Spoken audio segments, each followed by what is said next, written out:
welcome all. How are we all doing this fine day? Very well. Very good evening, Very all. well. Very good evening. Very good evening. Yes. It should be a fun night. Those um um before you guys joined in, VJ and I were just talking about the impact this movie and the soundtracks had on the future of 90s soundtracks.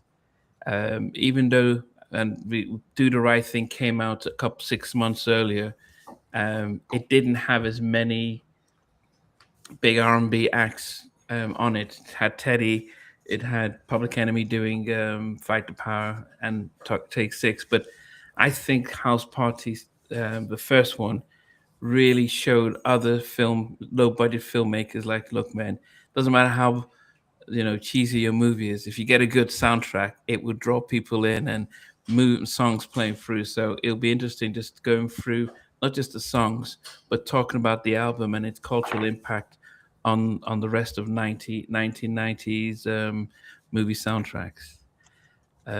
But before we go into that, how is everyone doing, and any sort of music news to talk about before we start? I have something personal, which was it was about. So my mother has moved into her new place, and above on the first floor in her house, I've set up my office and my music room. And my music room, I spent 11 and a half hours yesterday just sifting through records, trying to alphabetize them. Oh my God. I think I'm halfway through the records, haven't touched the CDs or the cassettes or any other formats, just the records. And I think I'm halfway through. It's been fun, but exhausting. I am absolutely knackered. If I may, the word Vidsonian came into my mind, like the Smithsonian, but we're going to call that the Vidsonian room. Like, it's just, you got to protect that. It's an international historical landmark right there, man. I'll take that. Thank you. Hey, welcome, M. Mac. Anton Washington, welcome. Derek out from Minneapolis. It must be cold out there.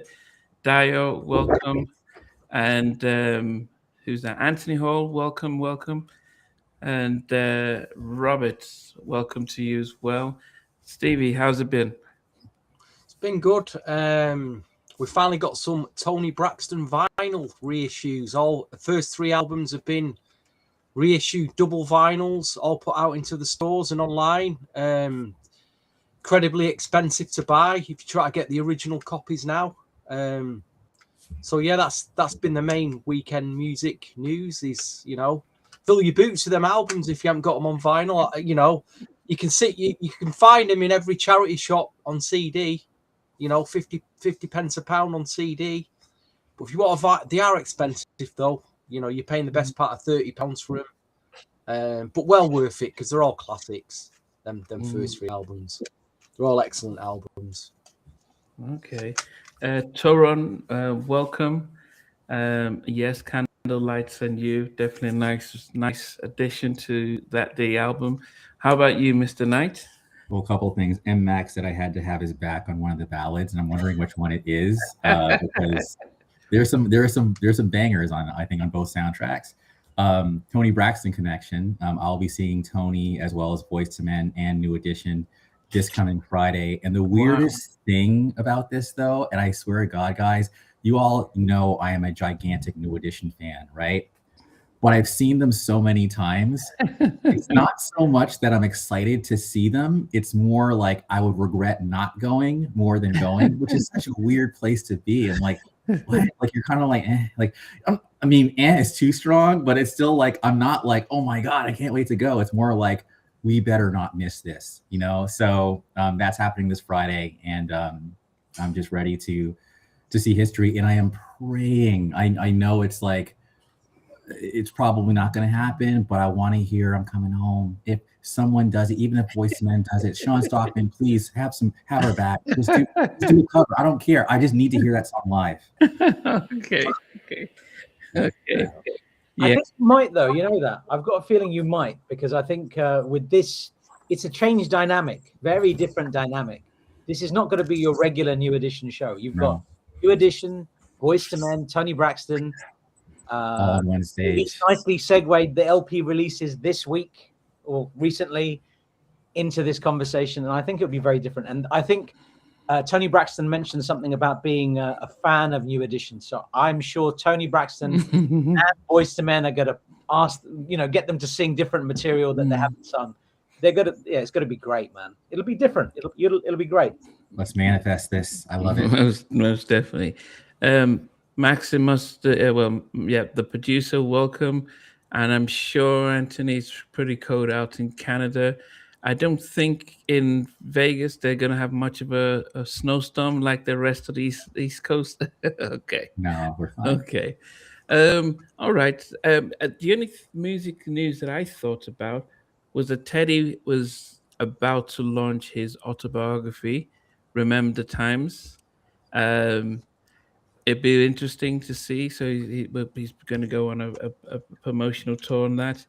And then we know that Blackstreet are signed with a label and are back in the studio trying to put out new music. So it'll be interesting to see who has the bigger impact this year. Maybe they both. Maybe they'll be celebrated, but it'd be interesting just to see what happens with both projects.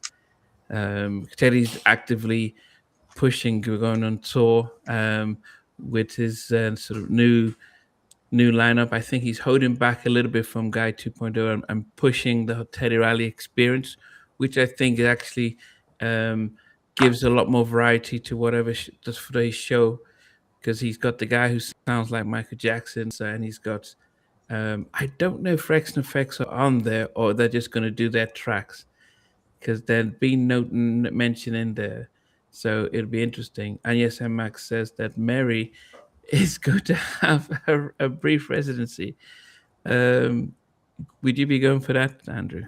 I had a conversation with a buddy of mine 2 nights ago. And honestly, because I've seen Mary during the Share My World era, and I know her voice has changed, I'm not sure. But had I not seen her back in the Share My World era, I would absolutely have been gone. But I have great memories from when I saw her in 97. I think my only issue has been, there's been videos showing Mary just kind of walking and just holding her mic up and just like, and people were saying that this is how, if you just don't want to come to work, and those kind of mimes. And she had an interview with Angie Martinez, and she said, "Oh, have you seen the mimes and stuff? It almost looked as if you were tired." And she said, "Yeah, I was tired. I'd done 20 plus shows." And I'm thinking, wait a minute. So if I'd bought the last couple of dates, and you're like, "Yeah, I've been singing for the last one. I'm tired, so I'm just half there." I'm thinking, well, that's. I don't know. You've seen Janet. Does she give us? Oh my God, Janet gives it her all. Like, Janet is a consummate performer. I love it, and I almost feel like, Janet, you were such a legend that like people are kind of sleeping now. Yes, Beyonce has kind of like overshadowed you, but when you go back into like Control and like Pleasure Principle, the energy in the room just completely changes. It's back, like we're transported in a time machine back to 86, 87, 88. And it's like Janet was like, she's royalty. So no, she does not phone it in. She absolutely gives it her all every single time. So Janet, I love her. Yeah. Love her. So I felt Mary, there's times you be honest. And I think there are times you try and just say that night I had the flu and I tried to go power through, but to say, well, I was tired, I'd done 20 plus shows. It's like, well, does that mean that I should have gone to your, does that mean I get a poor experience because you were tired? And I think sometimes those kind of things can bite you, come back and bite you. But we'll see how she is in Vegas. You get plenty of rest in between shows. All right. There were a couple of other music things I remembered. Sorry. Okay. One was Teddy Riley jamming. He did a little solo. Yes, with Akai. Yes, he's there. So it's a completely new. He's just done a new. He's just jamming, messing around, new song. Never heard that production or that arrangement ever before, and that tells us that Teddy still has it. So if Teddy tapped into that, that might be all right. You know, I think if he stayed away from some of the other stuff he's done, I know he's done a lot of K-pop and some other stuff, but he sounded fantastic on that track. So if you haven't heard that on his Instagram, check out that video. The other thing, M-Mac mentioned Ari Lennox. 3 different people sent me the Ari Lennox album, the YouTube link for all of the songs on that this week. And it is, I've listened to it once, and it's a very good album. So M-Mac, I agree with you on that. And thank you to everybody that sent it to me. Okay. Did you see Teddy's post about Namdi? To apply to TeddyRiley.com. Just get it in there quick, because there'll be a lot of time for that. I will try my luck to see how. I'll see how that goes. I'll try my luck. Just before, so as you guys tune in, people are talking about different songs. We are going on the we are doing the House Party 1 and 2, House Party 2 top 10. But we just wanted to just do a few music films, though. But what about the films? The actual films themselves? Did we enjoy them?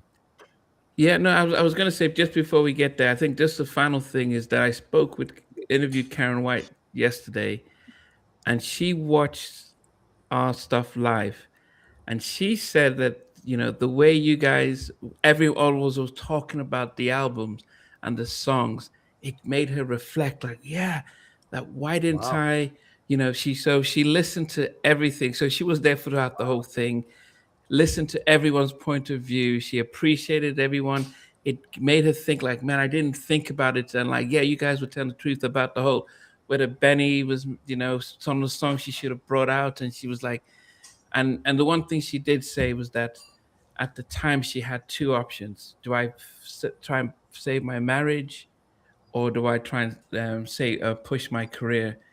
And then she opted for the marriage, and then that had an impact on the career, and then and everything. So, I personally appreciate the fact that, you know, we do these things, and these guys are watching. And we have shout out to Karen White, but she said thanks to everyone for showing the love and for really dissecting her music like that. So, yeah. So she was watching live, but she didn't comment, but she was just watching. So, yeah. That's nice. Awesome. So lovely. That album, everything we talked about it, we meant it so passionately and honestly, because we feel that about that. Her talent is just, she meant a lot to us during that time. So much. Chills, man. I got goosebumps for real. Like, if that's already out, I'm gonna go find that video. I want to watch it. No, I just went to be yesterday, so it was just last night. Yeah. Okay. Yeah, that's awesome. Thanks, man. Okay. Thank you. Michael Brown, welcome. Hopeful. Okay. House Party, the movies. Stevie, what do you remember of House Party, the movie? How Full Force really irritated me. No. It's really just really irritating, you know. just like, why? What was going on there with the acting, and one of them guys with the squeaky mouse voice, you know what I mean? Just like so irritating. But put that aside, it was a fun movie, and it seemed very hot when they made it as well. It seemed a very warm, very humid summer period when they made that, and I like the font, the way they filmed it, and the font that they filmed it in, because it does look very dated now, but it does look very of its time. But I like it, you know. It's very colourful. Okay. Yeah, and there's some. I'm sure you get about the classic dance scenes, but I just remember Full Force really getting on my nerves in it. Really. I don't know. I think. Well, I guess but BJ, I'll let you talk. Then for me, House Party 1. So my favorite film of all time is Back to the Future. House Party 1, I would say, is as impactful to me as Back to the Future. Wow. Because House Party meant everything to me. Like that film meant everything to me, because I was young, I was getting into music, I was buying the odd record. I hadn't really started collecting yet. Hmm. and we talked about it at school. People, it was just such a magical time, Hmm. and I just loved everything about it. You had George Clinton in it. You had Full Force. I still don't understand what happened to Full Force. Ain't my type of hype. Hmm. I know it came out a year before or so, but what a song! And that was a massive omission from that album. Yeah, yeah. But House Party 1 was everything. House Party 2 soundtrack, I can't even begin to tell you what Teddy had done to that sound. The two tracks he did on that. Oh my God. These films meant a lot to me. I'll just leave it at that. I think I've said enough. What about you, Andrew? Okay, let me try to like calm down and not go crazy with my rant. But basically, I was living in Canada at the time, right? So we would watch Soul Train from the affiliate in Canada, and the House Party trailers were airing, right? Coming this Friday, whatever, March. They weren't playing House Party in any theaters in Canada. And I remember feeling it was such an injustice that in Canada, we didn't get all the stuff the Americans were getting. That's number one. Number two, that movie impacted me so much because I was just not used to seeing people, I'll just being real with you, people who look like us in media being celebrated in the mainstream, like in that way, not as side characters, but the main characters. So when I was a teenager, my 4 kids, the names were going to be Ricky, Ralph, obviously, right? But then Tyler and Shireen. And of course, those two, Tyler Collins was Tyler, but then Shireen was from House Party. So it's like I was so impacted by that movie. And I do think personally, I know it's almost like Ghostbusters and Ghostbusters 2. Some people like Ghostbusters 2 better, but I think the majority of us like Ghostbusters 1, the first one. I'm House Party 1 all day. I was disappointed with House Party 2, but some people love House Party 2. But House Party 1, that first movie, classic from start to finish. And yes, I was also I was ranting about this to Deej. I was so upset when I got the House Party soundtrack and Ain't My Type of Hype wasn't on. Yeah. I'm like, what is this? Like, are you serious right now? So no, it was a big deal for me and a huge part of just my New Jack era experience. Yeah, I do remember watching it, and just like Grease, I didn't look at Full Force and think these are old men pretending to be teenagers. It was just like Grease. I didn't even think about it, And I was almost like, oh man, these bullies again. So they played their characters right, but I think just that sense of because I hadn't moved to America by that time, so this sense of Americans just love to have fun, and that whole dance battle and stuff like that. Because before that we had breaking, Turbo and Ozone, so that was as much as it had. But to have them just dancing at a house party, you'd be thinking, man, I wish I got invited to these American house parties and stuff. And and I think just the final part for me is everyone's talking about AJ Johnson and Tisha Campbell. They could dance. It wasn't like stunt doubles. They were really dancing, and Tisha's gone on to do My Wife and Kids, and she did Martin, and she's done so many things. But she has generally really showcased the look, man. She's part of the culture, just how she's just continued. So definitely a movie, but also the soundtrack. I just have fun memories of just how exciting that the soundtracks were, and we'll get in part 2. It's hard to do the part 2 because you've already done it.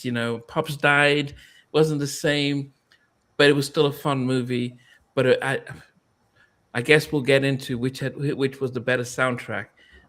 We talk about which was the better movie, but which was the better soundtrack, and the impact on both soundtracks and stuff. And as VJ and I were talking about when we started, I think House Party soundtrack really opened the floodgates for all these movies. New Jack City, Juice. Everyone just thought, man, we need to be doing soundtracks. Let's just get a variety of artists and songs in there. And I think House Party really kicked that genre, that sense of get some great artists to do some good soundtracks, and they'll help push the movie. And the other thing about these movies was how Reggie Hudlin's career started. Reggie Hudlin has gone on to do so much. Like if you think about like a superstar director, he's done everything. He's on the board with the I think he's on the board with the Oscars. He's directed a few of the Oscars, done some other things. Boomerang. He did Candy Cane Lane recently. He's done a lot of films. That film with Chadwick Boseman. So Reggie Hudlin's done really well. And, about Full Force, I totally didn't think of them as adults at the time either. I just yeah. I thought, okay, they're just really big kids. Okay. Big kids, yeah, big They kids. look silly now, but at the time, I couldn't process that they were adults. My brain didn't go there. I'm like, oh, they're kids. Yeah. We don't know. Yeah, I'm not sure why Ain't My Type of I didn't make it, but it was still played in the movie, and it still had a massive impact and stuff. Okay. Yeah. How was it compiling your top 10 from both albums, 5 from each, and then trying to make it top 10? Was it? I think Stevie, you said you'd done yours almost straight away. Yeah, I found that I could pick 3 very strong tracks from the first soundtrack, from the first house party. It's the second one I struggle with because it's a really, really, really strong soundtrack, that. And I guess with the first one, I picked a few fillers, but I know we talk about Full Force, and I always talk about this guy a lot, the unsung artist of New Jack. He's got a big involvement in this album over 3 tracks, and it's not Gene Griffin, it's Zan, who writes and produces 3 big tracks on this album. One of the greatest New Jack swing songs of all time is on this album. So, let's give the guys give the guys props. And you know what?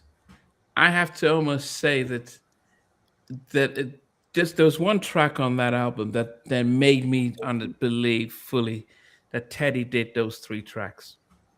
Because Gene is written as a producer, but I ain't going out like that. That's Teddy throughout it, saying all that stuff, and he's not credited as any part of it. So then I realized that Gene was so mad, because this happened in 1990.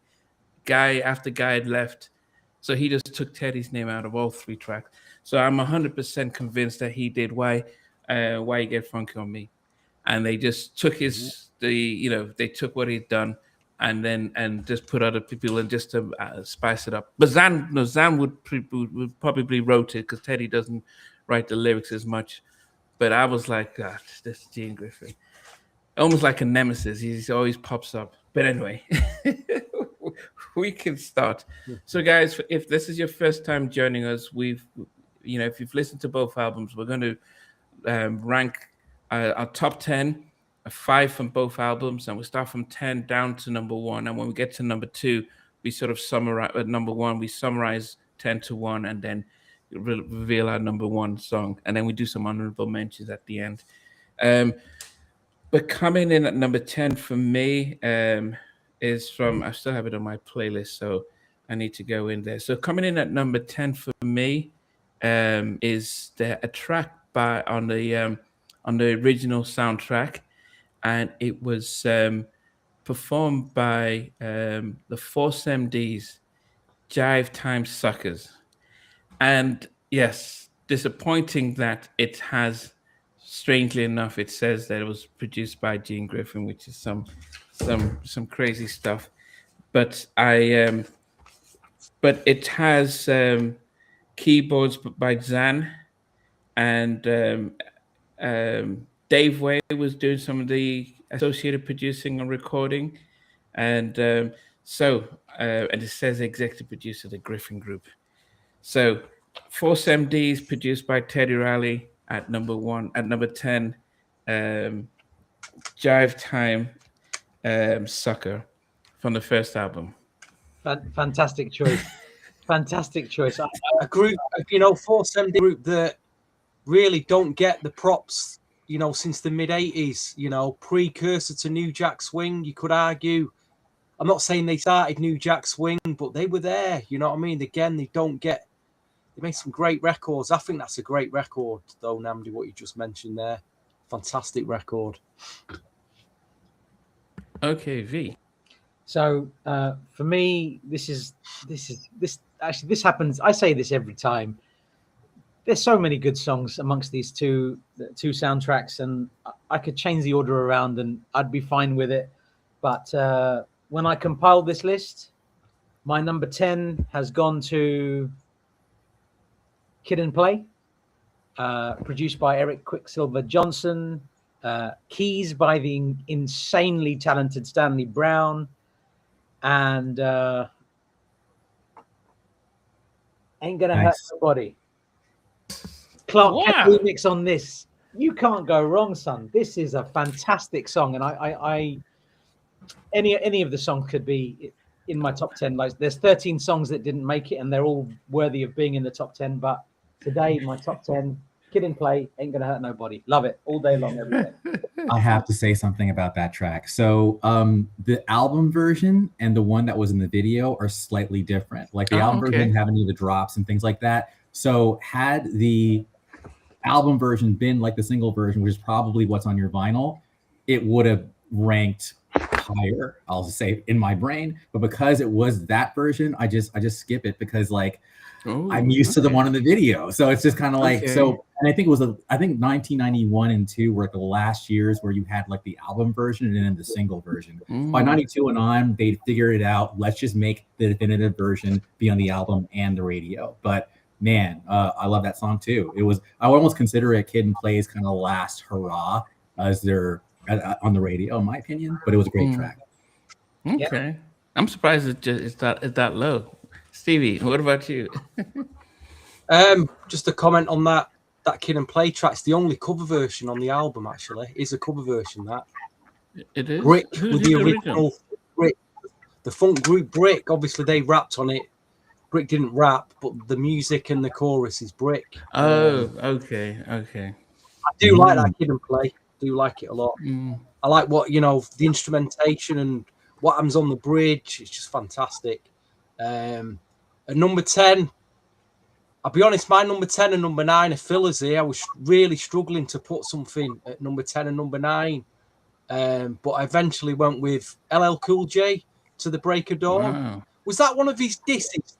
Disses to Cool Mo D, that? Cool Mo D, Ice-T, and Hammer. All three of them got bodied in that track.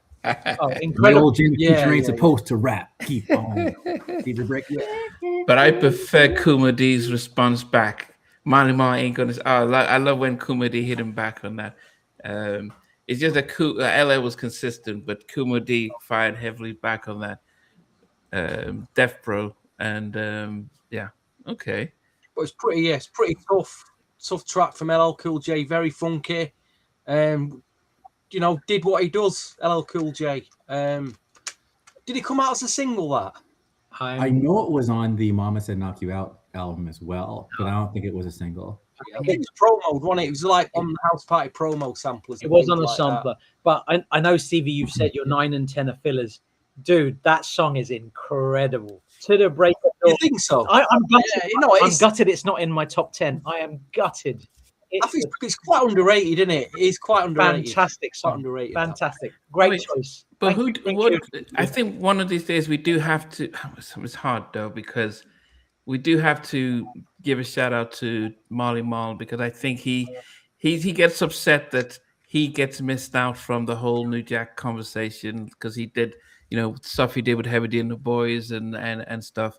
The Flex. Yeah. Although, when you do speak to the guys from the Flex, they have a very different stories about, we did all the work, and Marley, they all, Marley just put it, anytime any members of the Flex were part of that, they did more than just play the keyboards. But anyway, we still have to get Marley, he earned his dues, so we do have to give a shout out to Marley Marl and he did that track for LL. Okay, Knight, what about you? This might be the only one that appeared. I think, first of all, if you guys love these soundtracks, I think every song's going to get love, because I think we all came with a little bit of different perspectives. But that said, in case you get it twisted, anything you can do, I can do better. I can do No, you anything can't. better than you. No, you can't. Yes, I can. No, you can't. Yes, I can. No, you can't. Yes, I can. Yes, I can. You didn't get played. You just got played out. Dun, dun, dun. So anyway, that is 1 to 10. And I love the battle between the two of them. And I remember at first feeling a little bit uncomfortable that like Kid won, you know, back in the day. Like, what the hell? Like, what? But now that I listened to it, it wasn't so much that he won, because I mean, Play definitely got him several times, you know, in his verse. So it was more of just like it was an equal thing. But Kid did have the last word. But anyway, I liked it. I thought it was, I don't know if they wrote the raps, but if they did, even better. But it was just good, clean, fun. That was still a battle rap. So that's my number 10. Nice. Yeah. Yeah. What track is that? It's called Kid versus Play, the battle on the first. Yeah. Yes. That song, like, how do you think it was? You know, so it was Kid and Play, yeah? They were having the battle. Yeah, that's what that song was. Why do you think Kid won at the end? Like, do you think they had a conversation to say, "Oh, I'm the lead in the movie, so I'm going to win"? Because I always saw them as like equal, like, you know what I mean? Like, I didn't see. So I absolutely. So I'll get a little sociological here, and again, this is my own like thing. But yes, he was leading the movie, but I also was like, is it because he's the light skinned one? Like in my head, I was actually thinking that in my head back in the day, and I was just like, so he's the more marketable one for mainstream America. But now I think I was just overthinking it. But I do think because in the movie he is the main character. It was his house, yeah. No, it was Play's house, but okay. It was like Kid had to sneak out, you know, from Pop's house to do the party. Oh yeah. Remember, a fun factoid: when Beach, props for this because you set it up. I give credit where credit is due.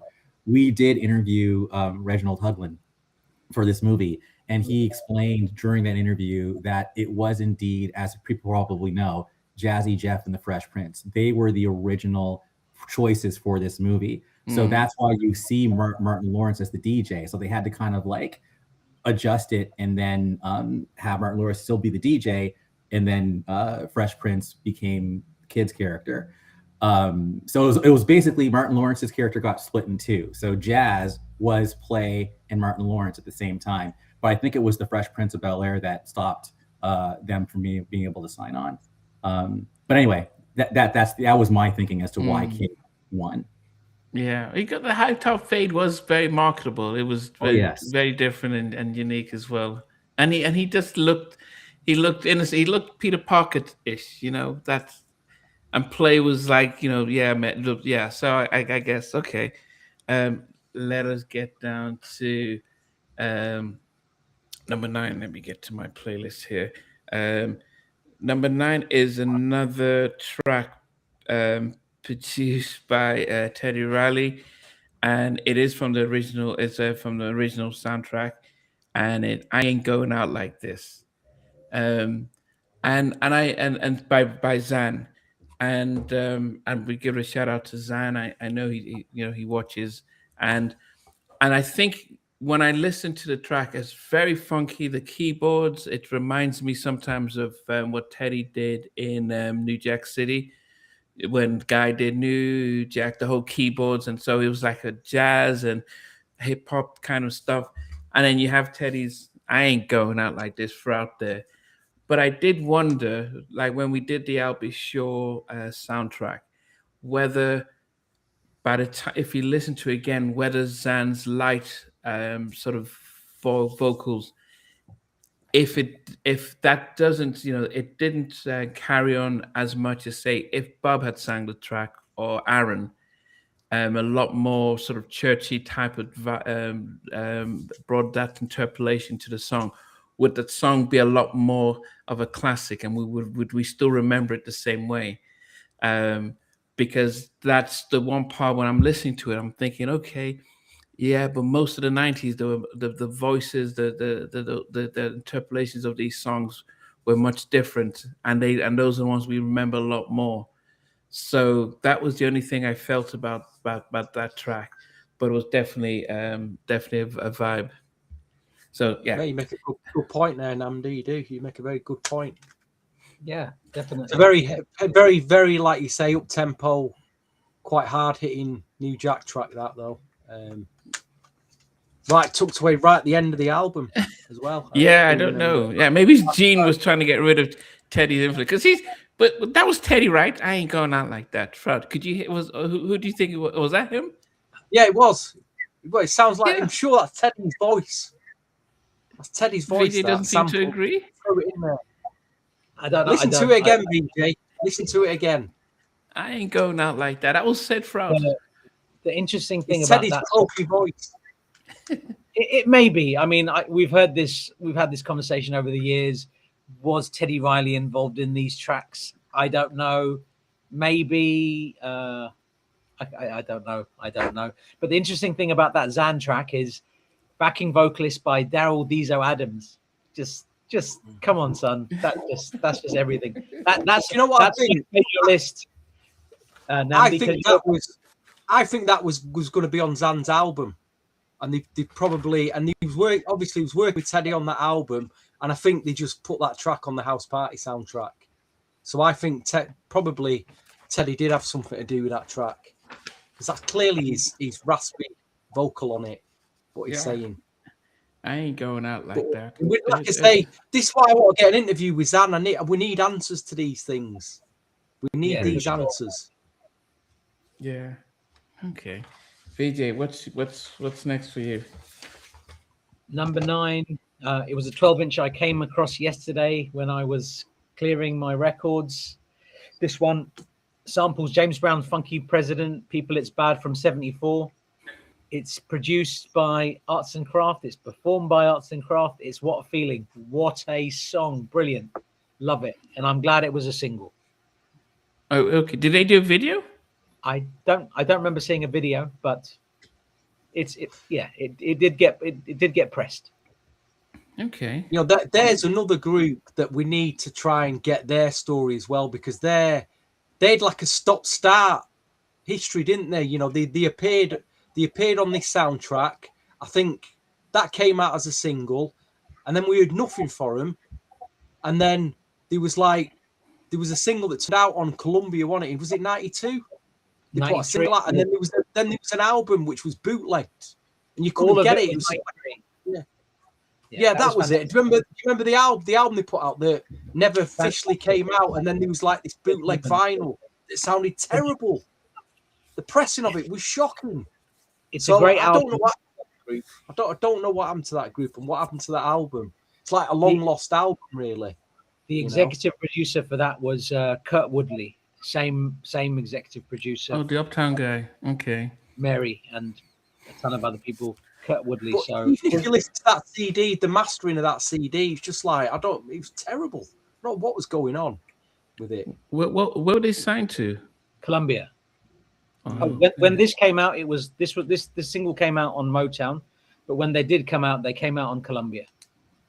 But it was years later. It's a bit like the Jackie McGee story. It's like they've been made to wait, and then years later, they finally they come out and they put a single out, and it didn't. Maybe that single didn't do too good. And 2 years before this soundtrack, they had a house track, Burning Love or something like that. And I've got that 12-inch somewhere as well. I never listened to it. It's not that it's bad. I just I don't listen to it. There's too much music. Yeah. Okay. Stevie, what's your second, ninth one? I've gone for an Arts and Craft track. I didn't know which one to pick because I like them both. Surely and What a Feeling. I ended up picking Surely. I think they're both really, strong tracks, but Surely made my number 9. But like you say, it'd be interesting if we could find one of the members of that group and get their story as to why they came out here, and then it was years later until we heard from them again, and what happened to that album they put out, because it just got zero promotion apart from one single. And they produced that track on Jeff Fred's album, Come and Get Your Loving, and that was when they were really unknown. So around this time, there was a buzz around them. The members are Antonio Moore, Mitchell Lewis, and Shamgar Gray. Wow! So if you can get any of them, you can definitely get them on. All of them. That'd be great to get their story. Really would be. All right, Andrew. Shout out to 106.1 KMEL San Francisco. They played this song, and I don't know if it was ever a single, but my number 9 is The God MC. with Eric B called What's on Your Mind from the House Party 2 soundtrack. It's a vibe. And it was just like, yeah, they played it a lot. So it was just in regular rotation. And I do think it just, yeah, there's nothing more to say. I just think it was a strong track. And, Yeah, that sample, that I'm curious. mhm. And his flow, the way he Tells a delivers story. it. Mhm. Yeah. Yeah. Okay. That's all I got. Nice. I am okay. So number 8 for me is a track that on any other compilation, any other verses would have been in my top 3. It is such a classy gem, but because it doesn't fit the album, I had to drop it. But it is probably one of a track that I probably, as I mentioned, I would have put in my top 3 at any time, but it just didn't flow in the album, and that is Keith Washington, Shantae Moore, Candlelights. And it was one of those things where I'm listening to it, Candlelight and You. I'm listening to it, I'm like, oh, this is such a, and this is introducing Shantae Moore, and just the way she sings it, she almost like she sounds like she sings now, no change. And Keith Washington doesn't look, he looks the same with his suit, his beard, mustache. It just felt it was too classy for the album. I think it wasn't a hood enough for the album. And I'm like, oh, I love this song, but it doesn't fit in the vibe of the party and the stuff like that. So it just came down, but I had to put it in there. It's probably one of the best records, but it's just in the flow. When I'm listening to everything, and as I say, I'm picking this, I put it on a playlist and I'm listening to it, and I'm like, it's just not, it's the vibe didn't feel there, but I know that it is an amazing track. So I think that's a great choice. At the time, I couldn't understand it. I wasn't into that kind of style of song so much. Yeah. But in time, I've really grown to appreciate that. And in line with what you've said about it not fitting the style of the soundtrack, for House Party 2, MCA pressed 3 promo CDs. So it had 4 songs on each of them. And one of them was ballads. So I don't know, maybe it might have been called In the Bedroom or For the Lovers or something like that. Then they had the up-tempo one, and then they had one for the car or something like that. They had 3 different themes, but they tried to segment those 3 different sections. And I don't know if that helps explain what you were just saying. I don't know. Yeah, no, it is one of the best. I'm not dying. It started in my top 5, but then, as I said, the vibe of the album. Normally, if it was just a regular, if I was just doing a Shantae top 10, it would be in there. But it's just the vibe of the album. I've just felt like, this album was the film, and the album was very party and hip. Yeah. And I thought it was just like, this was very classy. And so I put it there. Yes. Okay. Great. I just want to add that, like, that is absolutely that song is one of the reasons why House Party 2, the ranking, was so much harder. I think that there are some blasphemous omissions because you can only fit 5. And then come on from like Secret Garden kind of like makes a subtle appearance in Candlelight and You. It's a great song, man. But yeah, I'll just leave it at that. It was painful as far as that song in my process of picking. Okay, VJ, what did you get next? So my number 8. Andrew, you alluded to another song by these guys being on the 2015 reissue.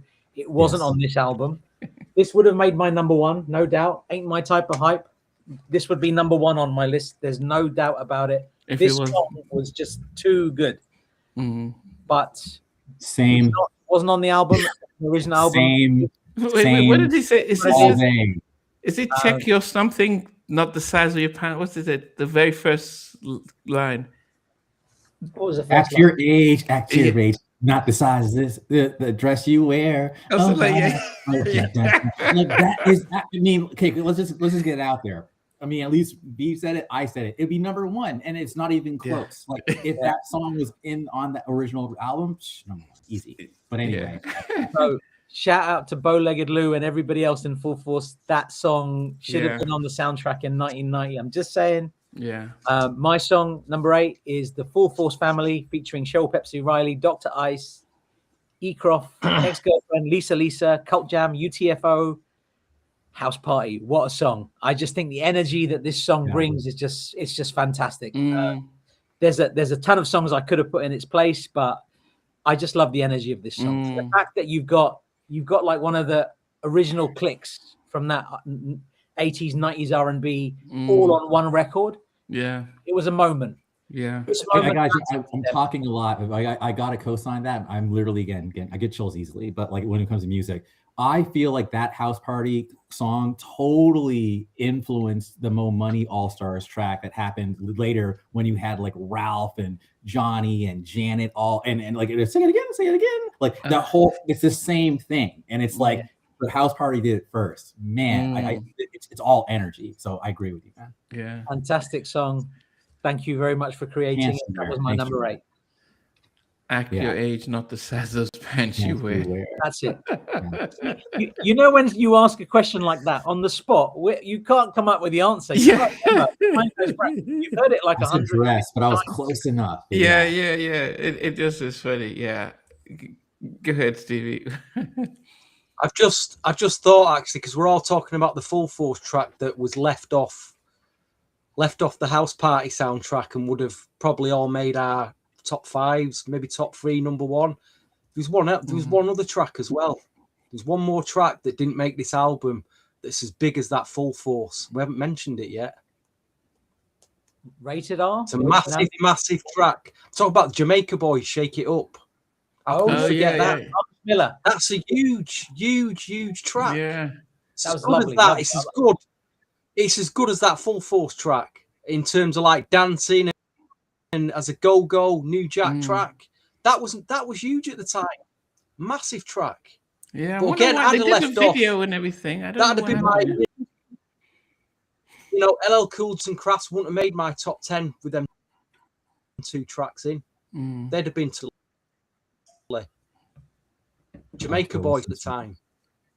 I can't believe that didn't make the album. Okay. No, so Stevie, what's your? Oh, sorry. Number 8, it's Zan. Zan the Man with Ain't Going Out Like That. Like you say, I do agree with what you said there, Namdi. And that's probably why it's at number 8. I do like the track a lot. I like the tempo. And I do think that's a little Teddy in it, but it's made my number 8 anyway. Yeah. It's the first of 3 Zan in top 10. Definitely. Okay. Andrew, what about you? I was totally pulling up Shake It Up. Number 8 is I'll just keep it nice and simple. It is To the Break of Dawn, LL Cool J. So that's nice. We already talked about that one, but that's my number 8. Done. Okay. Great choice. Yeah, my number 7 is like as VJ's number 8, and that's the Full Force Family. 6 minutes and 17 seconds. And it does encapsulate the movie. That's that sense of fun. Get your crew on there. So it's the Wu-Tang Clan of an R&B track where everyone has their little say on it. And at the fun house, that was it was just, I'm listening to it and it almost felt like I could see them having fun and just enjoy themselves and everything. And that was the movie. That's what I think about the movie. It's just that it's just a great time. Yeah, Full Force Family at number 7. Okay, and Max, same thing. Okay. I'm happy that somebody else has put it in their list because I didn't think anybody would put it in. There's so many songs off these 2 albums, so it's good to see you put it in there as well, man. My number 7 samples 2 songs. It samples Eric B. and Rakim, Don't Sweat the Technique, and Midnight Star Curious from 1984. Andrew's already mentioned it. Eric B. and Rakim, What's on Your Mind? What a song. Oh my God. This song was just too good. On repeat a lot back then. When this came out, oh my God. It made it on like dozens of my tapes. Love this song. Yeah, definitely. Definitely. Stevie. I agree, VJ. It's made my number 6. You know, it's a big club play in Manchester as well, and on the pirate radios, I just heard it everywhere at the time. Big 12-inch import. Yeah, classic. Another classic Eric B. and Rakim track. Number 6. Yeah, I still remember that from the 90s when it did come out. There's sort of a few songs that just stuck in my mind, and that did come out. Yeah. Andrew, what about you? Number 7. My number 7 is by a group called Public Enema. And I can't do nothing for you, man. If you need an enema and you're in trouble, I can't do nothing for you. Sorry, face in your face. Yeah, that song I think is kind of like almost like the unofficial like anthem of like the movie as far as like when there's something crazy or a chase going on. It's just, it had to make the top 10. That one was guaranteed. So yeah, I wonder if we'll all have it on there. And there's a great remix of that too, by the way, on the Burn Hollywood Burn CD. But anyway, can't do nothing for you, man. Go ahead, please. No, you go, dude. No, I was gonna say that Public Enemy were very much about truth and all that. But for this, Chuck D doesn't get involved, and they let Flavor just. There was 2 songs that they did. That was that one and 911 as a joke, which was kind of goofy, but it had a bit more of a serious tone. But this one was straight up. But I kind of get it. It's about having healthy boundaries. It's like, man, like do for yourself. I'm busy trying to do for me. It's like, don't like that's the way the ball bounces. G, like just like handle your shit, Anyways, I just love that Flavor Flav would get his own little like yeah. And there's a video that's gone viral. Tracy Morgan was going somewhere, and somebody he knew from when he was young says, "Hey man, can you give me $100?" And he says, "Come on, man, we knew each other when we were kids." And he says, and Tracy says, "But you remember what you did to me when we were kids?" And he says, "But I'm homeless." He said, "Hey, that's not my fault. I can't do nothing for you, man." So, yeah. But anyway, VJ, what were you trying to say? I was going to say on the album it's credited as a Flavor Flav song, but the single, which it was a single, it's listed as Public Enemy. Can't do nothing for you, man. And I found that interesting. On the album it says Public Enemy, and mine it does.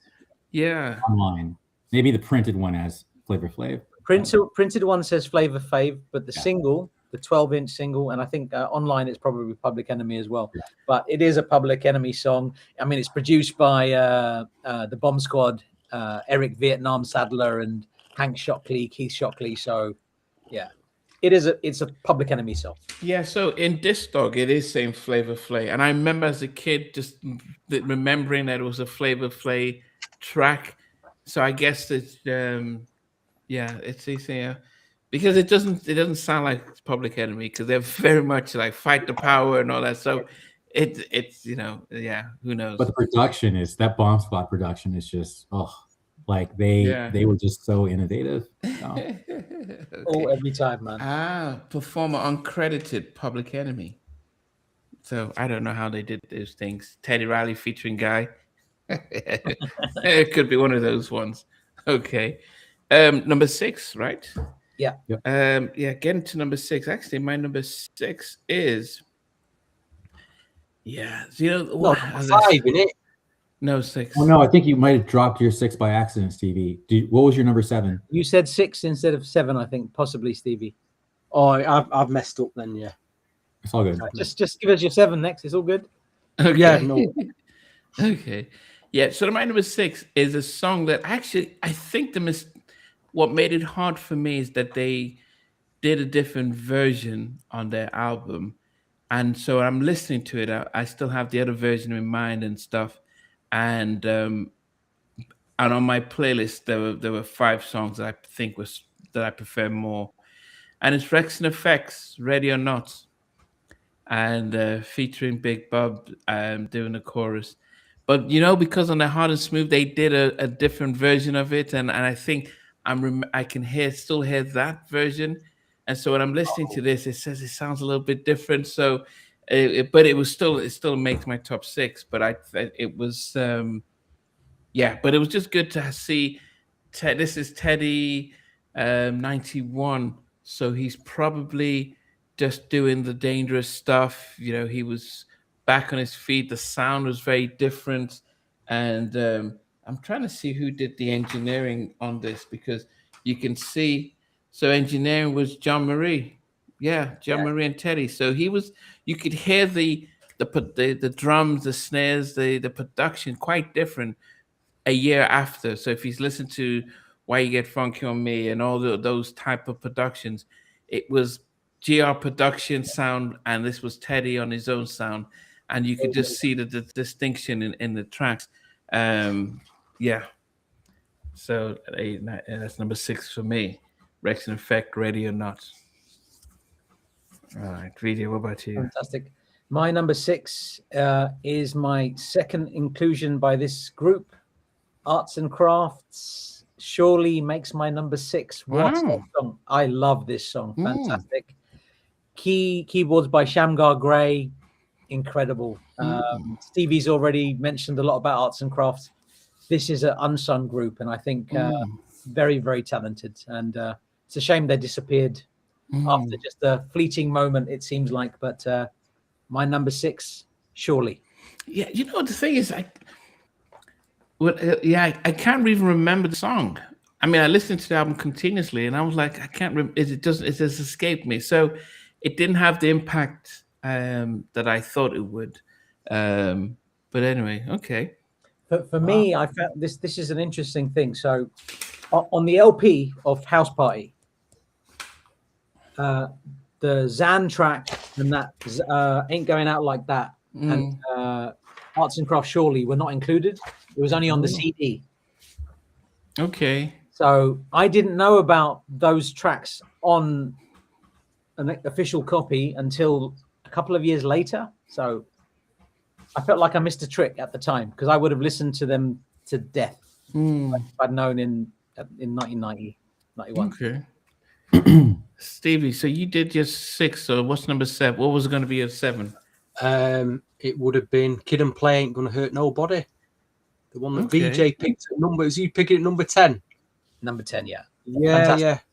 Just great track. Very fun track. So funky. I just like the bridge with the keyboard, the real swirling keyboard going off on it. Stanley Brown. Brown. Stanley Brown's on it, which is... Yeah. I mean, I didn't know at the time that there was a group called Brick. At that time, there was a 70s funk group called... I learned that years later. And, the Brick originals, it's a killer, absolute killer. And what Kid and Play have done to it, they just have done an updated New Jack version of it. But yeah, interesting. You pick both Arts and Crafts in your top 10, VJ. I wouldn't have seen that one coming. I thought you'd have gone with one or the other. Like, no, maybe you gone with both of them. It had to be both of them on this occasion. If we do this same list again next year, who knows? I think that Full Force track though that's on there, I think that's one of the that sounds really dated now. Sounds a bit.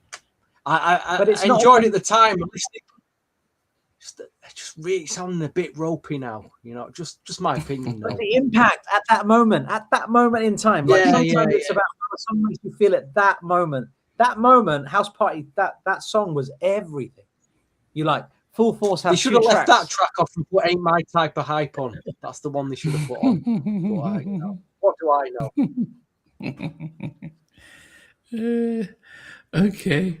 Andrew.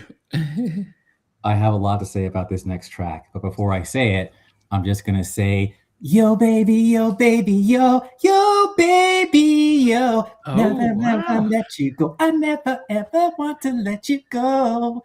It's crawling to my heart at a funky time. Anyway, so check this out. Ralph Tresvant. OMG. You cannot say they did not try to promote this man in this movie. OMG. Like, the movie starts off with rated R on the chorus. Oh, you yeah. see his album like just chilling in the back at the record store. He actually comes out at the Pajama Jammy Jam doing a version of Yo Baby Yo, which to this day, I'm like, why was that version never put out? Because I actually prefer that version to the one that the Tonys did. Oh, the Tonys did a version of it?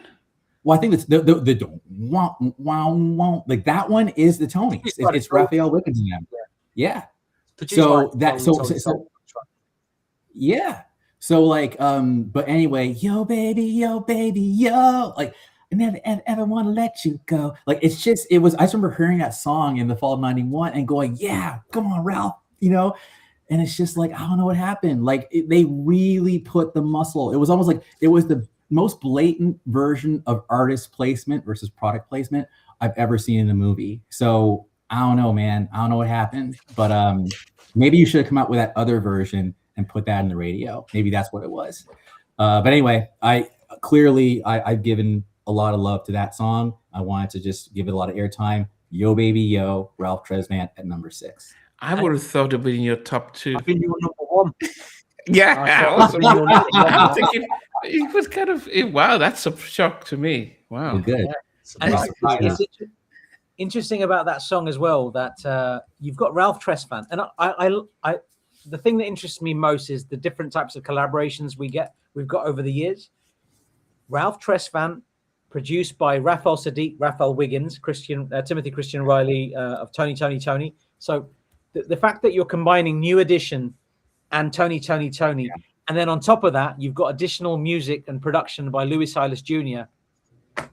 That is just a ridiculous level of talent on one song. So great choice, Andrew. Yeah, I always remember Damien Hall saying that, he's always guide, ride or die, but he says the 2 groups that he would put on a par with Guy, and he says New Edition would be up there.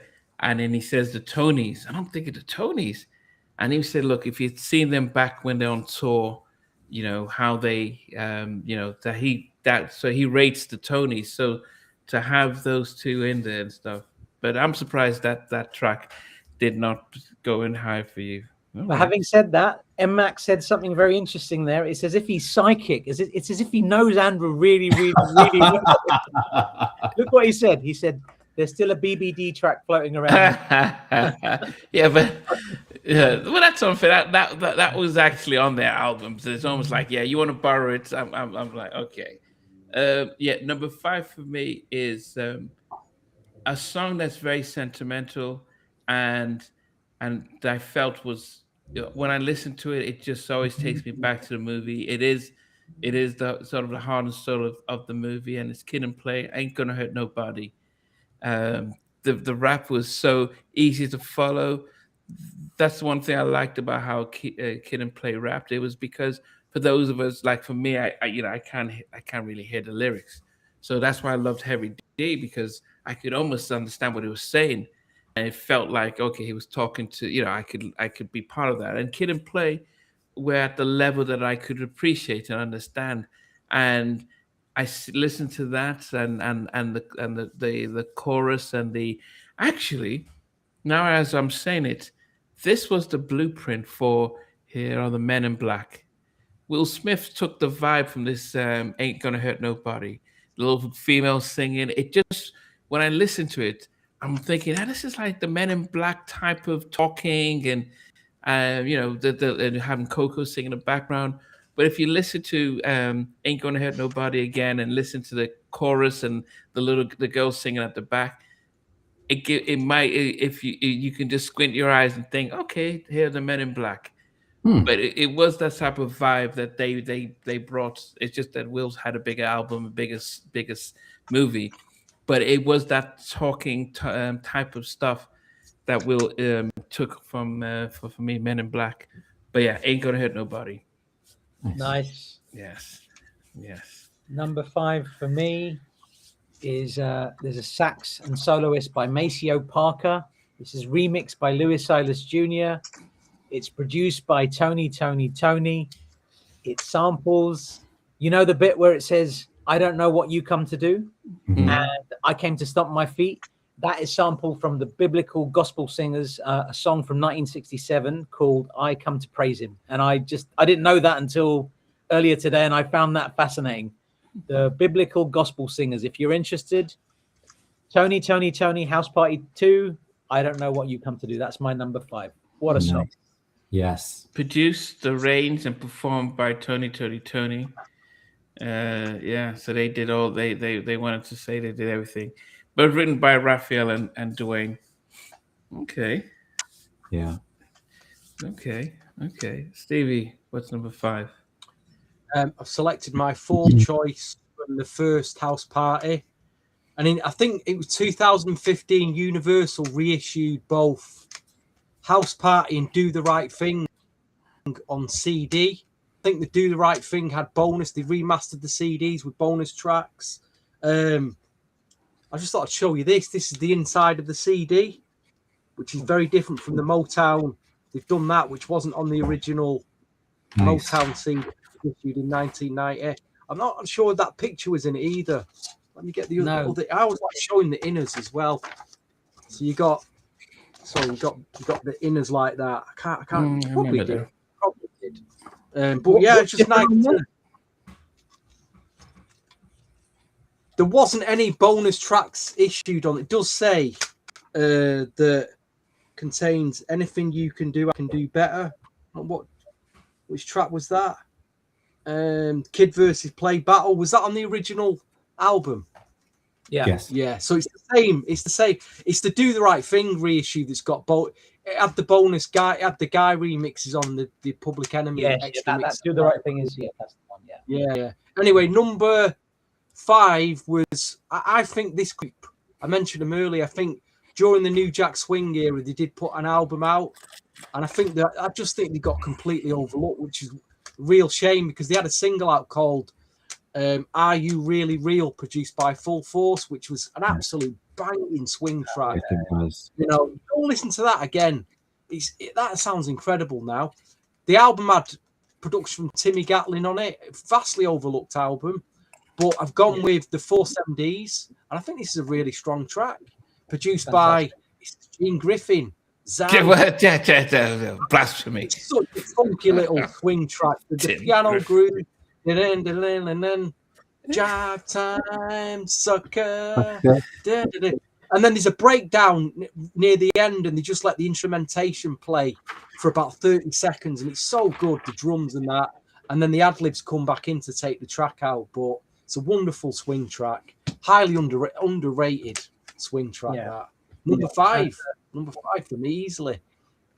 Great choice, Stevie. And another one that didn't make my top 10, but I just wanted to add. I'm stunned. I'm absolutely stunned. Crazy. It's crazy. No comment on that. But also associate producers were Orville Gilchrist, Zan Akart, and DeVoe, which we've mentioned before. And suspiciously no Teddy. Yeah, Dean. Yeah. So these are that could have been Teddy. Might have been Teddy. He would have done the whole thing. I mean, Gene pushed him out because you're not part of it anymore. But anyway, yes. All right, Andrew. What about you? All right, this choice takes me way back. I haven't listened to this song until in decades, until we were getting ready for this episode, and it made it all the way to number 5.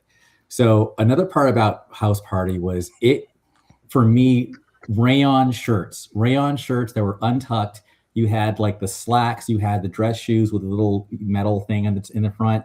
And I had formed a group in Nova Scotia, Canada called DDP, standing for Dope Dance Productions. And we had this dance at a church, like a little Saturday dance at 4:00 in the afternoon. And I remember taping the song off of the VCR and then giving it to the DJ. It sounded like crap, but we didn't care. This song they didn't have, of course, it's Canada, right? And I still remember the choreography from the song. And of course, they're going to do it. So it goes, I can't do it in front of here, but I can do some of the choreography. Do a little dance now, cross legs, cross legs, feel the groove. I feel it now. Make a little love now. Ooh, this party's at the fun house. This party's at the fun house. Keep on singing, keep on singing. Da, da, da. All right. So anyway, you guys took me. That's like 13-year-old Andrew from Nova Scotia, Canada, and I just yo something. Don't crash my place. Ayo her bass. Dun, dun, oh dun, dun, dun, dun, dun, ooh. Sorry, I'm being too excited. But this party's at the Fun House is at number 5. So there it is. Oh, goodness. Lovely, man. I love that, man. Like I'm there with you. I can visualize it. Yes. I'm there exactly with you, man. All right. Okay. So I can't remember this, my number 4, until I listened to the soundtrack, and it didn't. I couldn't remember. So half the songs I remember from back in the day, but this track I couldn't remember it from back then. So it almost felt like a new track to me, and I was shocked how much I really loved it, that it moved up to number 4, even beat out a Teddy production. And I didn't check who did the production until I picked up my list and I said, okay, I'm just going to go through it. And parts of it reminded me of stuff that you'd get on an Uptown record. But this is probably one of the funkiest New Jack tracks from a group that I'd never heard of before, and it seems like a crime. But What a Feeling by Arts and Craft. I'm telling you, I was shocked that I'm like, this was such a heavy production. The singing, I mean, the part, the rap parts, and he says, "Now I love a girl that's feisty to entice me, someone that's right for me. Take a bite of me, not a big bite, more of a nibble. Someone like a baby sucking on a nipple." The guy rapped as if he was Heavy D, because there was parts of me that somebody for me, it kind of sampled. He kind of took from that. But that whole What a Feeling, I mean, the chorus, and I'm thinking, I looked and said, don't recognize the guy, don't recognize the group, don't recognize any of the producers or engineers. I said, how did they just come up with this and just disappear? It just didn't make sense to me. So Arts and Craft, I thought, man, they should have blown up, because this was real. This wasn't, and it didn't sound like, sometimes you hear New Jack tracks that you're like, yeah, that's just a B version of Teddy. Yeah. I didn't think this and like, oh, this is like Teddy. No, I just thought it was such a strong track. And to find out that they did the production and writing themselves and they just disappeared, it felt criminal to me. I didn't like Shirley as much. I can't really, that's why I said, Shirley, I'm listening to it and it's like, okay, it's nice, but it doesn't draw my attention like What a Feeling. That's number 4 for me, What a Feeling by Arts and Crafts. And because you've put that so highly, you really need to hear that album on Columbia. I think you would like it a lot. There's some incredible music on there. Wow. Yeah, there's a song with Soul Convention, Prince Marky D. Wow. Very good. I think, we'll sort that out. Long time since I've listened to that album. Long time since I've listened to that album. I'd have to find it. I'd have to dig it out somewhere. Who do we blame on this? Columbia? I mean, being signed to Columbia as a small group just sounds. You need to. I don't know if Columbia were the right type of label for. I can't think of any real big Columbia artists from the New Jack era. Now that I think about it, they weren't pushed. The artists, R&B artists, weren't pushed on Columbia. Yeah, like the new kids were on Columbia, but that's the new. Very different. Yeah. Wow. Anyway, so that's the said. I'm glad at least you guys know about them, because I was listening to this and I didn't want to ask you guys because I didn't want to spoil the surprise as to Arts and Craft, but I just surprised how good I love that song. Mode of Culture. Well, we appreciate you. Thank you.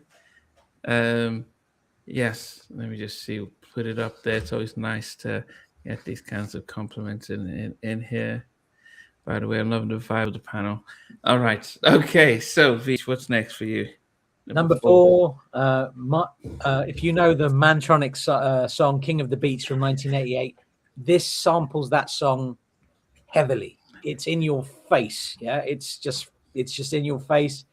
It's remixed. It's produced by Eric Vietnam Sadler, Keith Shockley, and Hank Shockley.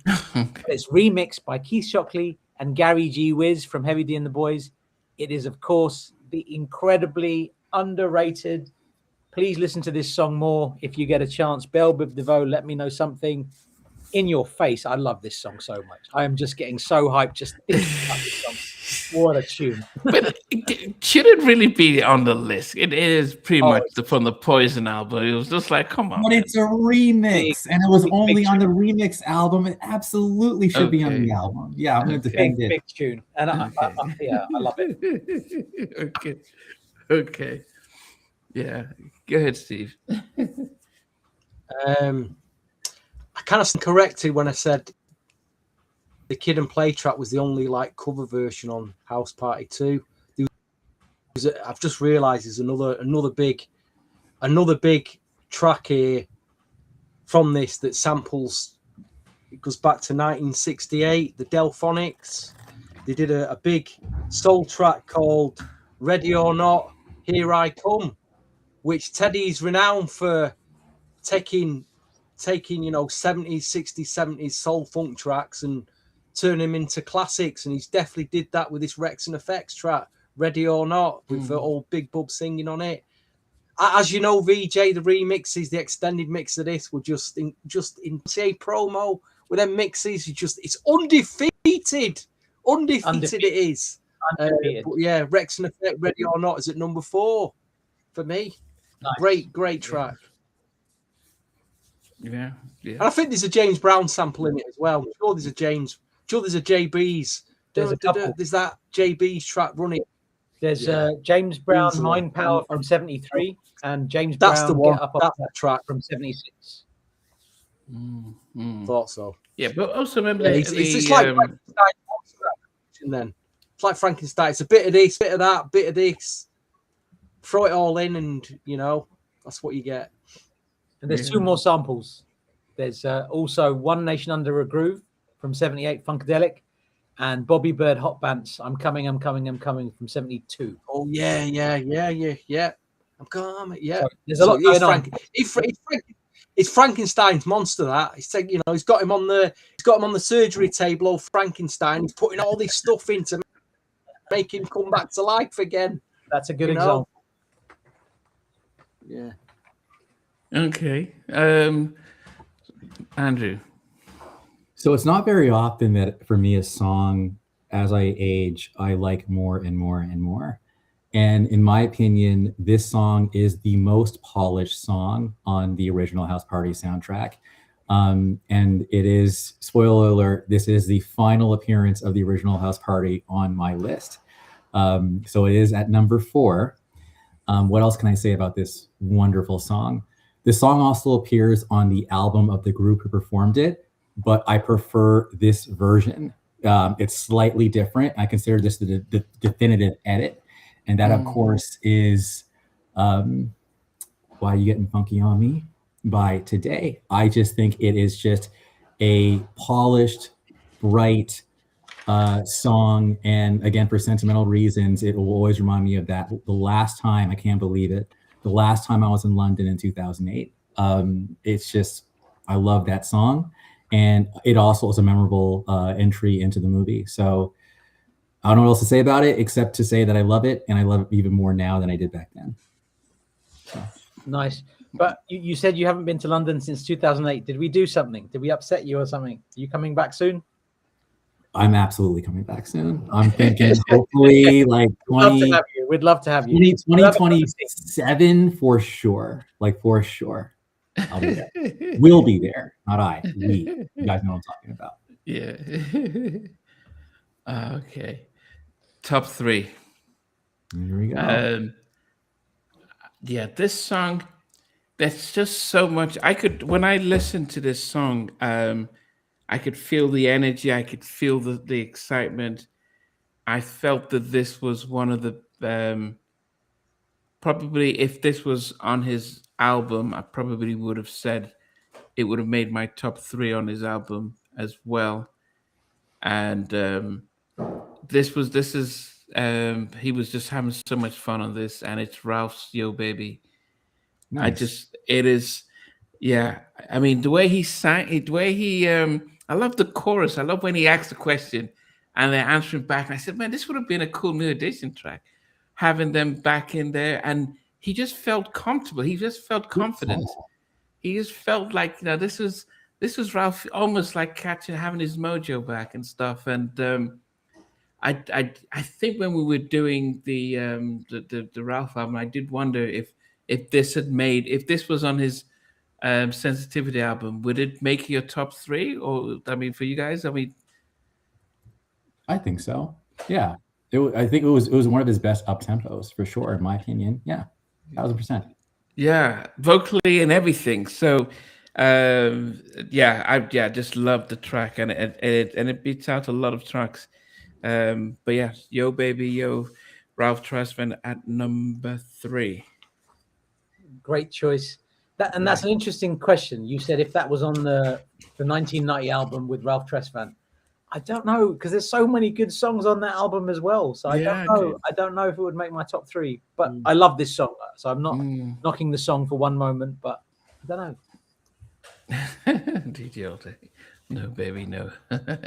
Okay, read. Number 3, allegedly produced by Gene Griffin, Daryl Dizzo Adams, and Zan. This samples Rob Bass and DJ Easy Rock. It Takes Two from 1988. It is, I don't know if Teddy was involved or not, but it is the incredible Today's Why You Get Funky on Me. What a song. All right. What a brilliant song. This is arguably one of my most listened to songs ever. I just listen to it so much, and I'm stunned that it has to be at number 3. So apologies to Bob, Larry, and the other boys. Yeah, number 3, but it's a fantastic song. I mean, this is New Jack Swing, all New Jack Swing aficionados. You've studied the great man himself. There should be no doubt that when you listen to a track that you can hear elements that say, this does follow a pattern.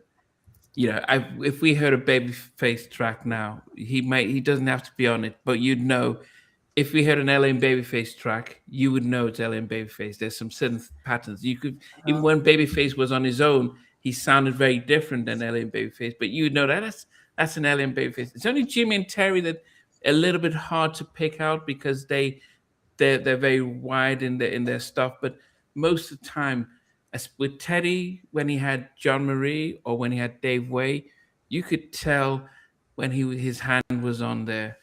And I just want to ask you guys that listening to Why You Get Funky on Me, are you saying that you can't hear Teddy, or do you think it's Gene Griffin producing it and Zan does the music and everyone else, and Teddy was nowhere to be seen? I think it's close. I think it's very close. But I've also heard that that track was ghost produced by the Characters, so Troy Taylor and Charles Farrar. So we should probably ask them the question as well. Were they involved in this song? Because I know they're credited on today's second album, but were they involved in today's first album as ghostwriters, including Why You Get Funky on Me? Because that's what I've heard. So I agree with what you're saying. The elements, that these are the sounds, these are the style of production, these are the instruments that they use, the different types of keyboards, the different instruments.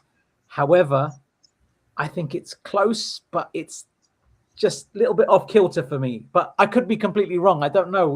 We need to ask Teddy that. And also, there was no other song on the Today album, that second album, that sounded like this. It was almost like that was a one-off. There's a credit in me on the Today second album. There's a credit, and the credit Edward Riley.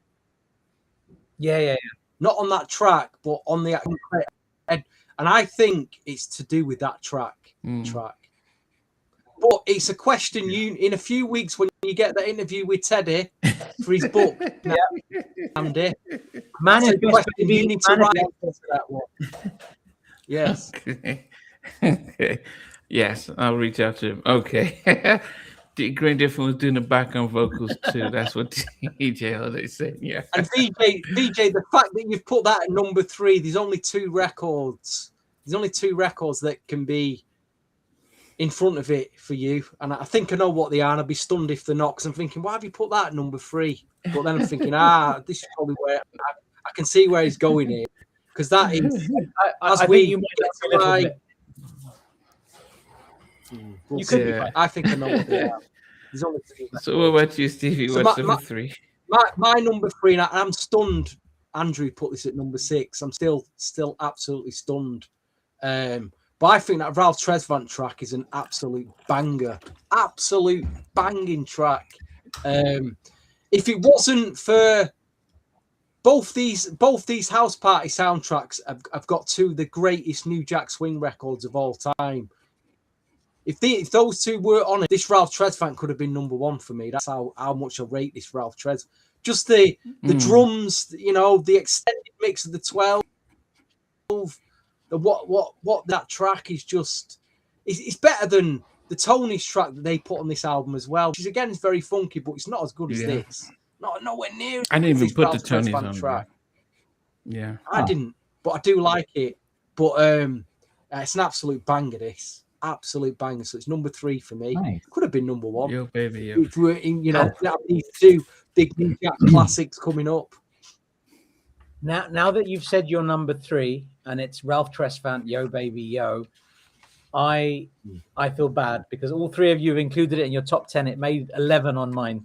This is trickier. Just ignore my opinion about music forever now. I don't know what I'm talking about.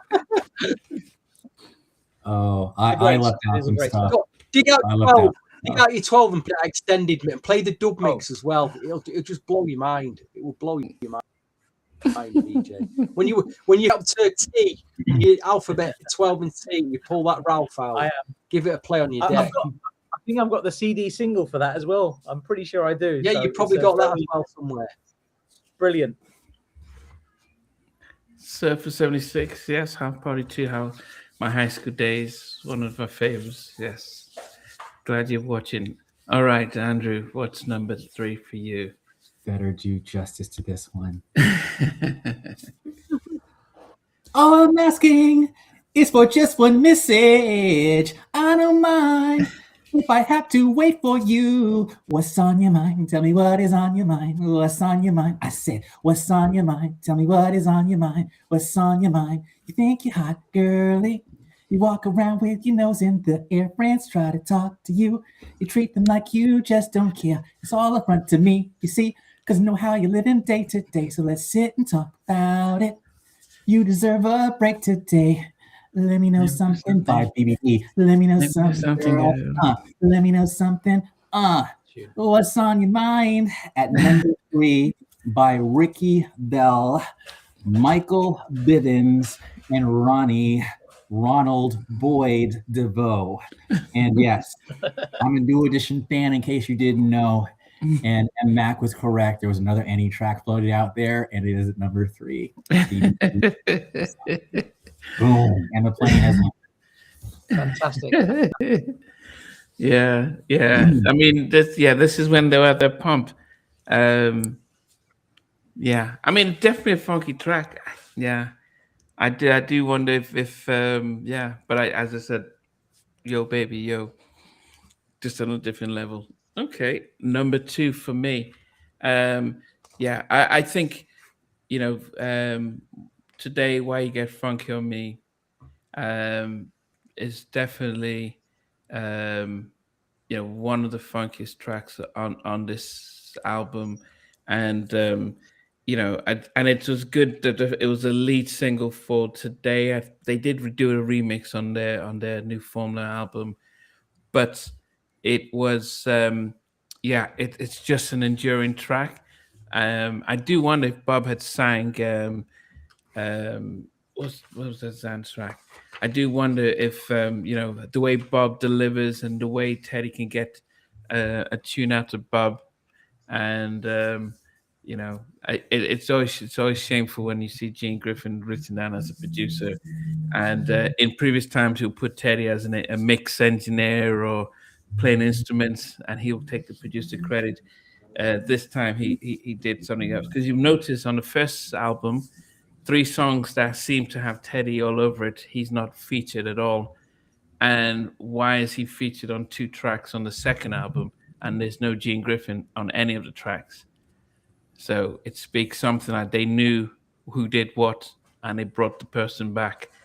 Why didn't Gene put another track on there?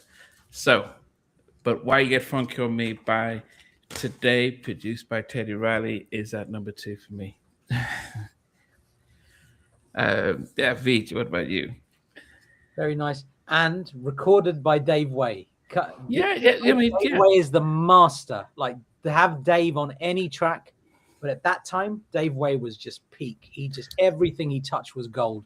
So, but I always remember John Marie would say that actually, that he followed after Dave. Dave kind of brought him in, but he says Teddy could do everything.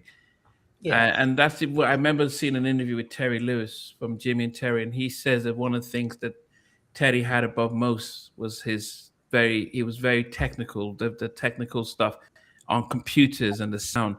So he could record and mix and engineer. But who was it? He said, Darkchild was saying that he could have done all of that, but he just had too much happening. He had just too much. So he needed others and stuff. But yeah. Look at what To Be Hopeful is written. Is that right? On ASCAP. Edward Theodore. That's interesting. Yeah, she just confirmed it. Oh, sorry. Yeah, she just that's interesting. He's on the track, and she's a producer there. I can Riley theater performance today seriously needs to be audited. See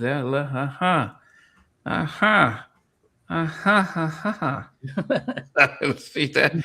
You need to definitely ask him when you ask Teddy Riley in the next week or 2. You definitely ask him that question, okay? Okay. Now this yeah. So she has access to that. So well done. Thanks. Okay. So Veej, what's number 2 for you? I put this at number 2, and I wish I'd put it at number 1, only because when this album first came out, House Party 2, I listened to this a lot. This was the song that just gives me so much joy. I get very excited by this song. If I'm in a bad mood, it always puts me in a better mood. This has background vocals by Big Bub and Teddy Riley, written by Akil Davidson, Markel Riley, and Teddy Riley, mixed by Jean-Marie Horvat, features cut technician DJ Steve D. We mentioned all the samples earlier. This is Rexon Effect, Ready or Not. What a song. Absolute killer. And I could listen to this song. I just love it a lot. I love this song so much. It should have been in my number 1. What about the hard and smooth version of it?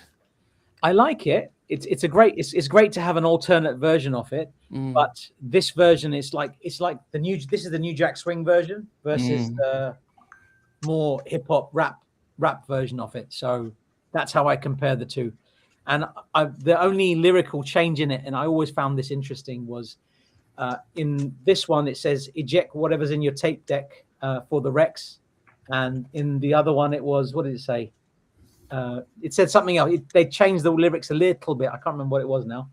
I had it in my head. You know, when I'm on the spot, I forget. That's what's happening. Okay, that's right. Yeah. Stevie, what's number 2 for you? So far, my predictions on VJ's top 2 are coming correct so far. You know me, my friend. Still got one to pick. Well, my friend. Number 2 for me. Why is it number 2? Because it's arguably one of the greatest New Jack Swing songs of all time. It would be in probably anyone's top 10 because it was so big time. But why is it not number 1? It was, I did pencil in at number 1, and then I thought, how could I not put that other track at number 1? But today, Why Are You Getting Funky on Me? We just spoke so much about it, but my memories of this are going to Expansion Records in Manchester for the very first time, trying to get this record and being laughed at by Dean, the guy he's sadly passed away now. He was in the shop serving at the time, big guy called Dean. And I said, New Jack Swing. He went, no, I'm not into that, mate. And I said, well, you've not got it then? You know, he goes, no, I've not got it. I've not got it. But, you know, if you went on the bins, on the boxes on the floor, there was every guy promotional 12 you'd ever want. All the New Jack Swing 12. And I was gutted that day didn't come out with that record. I had to get back on a train, get back into Berrytown Centre, and my local record shop, unbelievably, I went in there, and there was this promo section, UK promotional Motown 12. And it said, today, why are you getting funky on me with about 5 or 6 mixes on for £1.99? I've never forgotten that. There it was. It was in my hand. Finally, I got it. And that, you know, great memories. Number 2, anyway. Very nice. Okay. You didn't, DJ Audax, you didn't put London Jones, or maybe that's in your number 1 then. It's a great record. It's a great record. Lost for you. Make Okay. my top 10. I wanted my top Andrew. 10 to be completely up tempo, to be quite honest. Completely up tempo. The ballads got left out. Sorry. Andrew, what's number 2? This song is a ballad. This song reminded me very much of a song called Someday Is Tonight by Janet Jackson. They both have a very echoey kind of vibe to it. And then the whole chord progression that kind of goes down in steps at dun, dun, dun, dun, dun, dun, dun, dun, dun, dun. And then he says, love's okay because baby, I lust for you. Now, I remember being thrown off when it goes, what you do to me, girl. I'm like, what? Like, on the first time I heard the song, I'm like, that's a dude? So I feel like honestly, nah. I feel like that was the only, I'm a little conflicted listening to this song.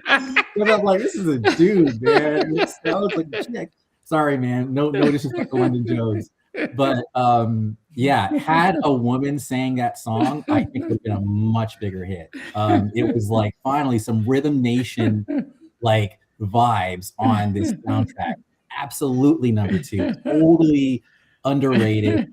And I'm glad I saw some Lust for You's at number 2 in the comment. And that song is banging.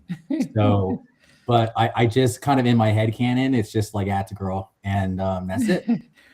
Well, there is an answer to that question, because if you go on hers IG page, it's changed. It's not London. I can't remember the name. It's not London Jones, but he identifies as a she now.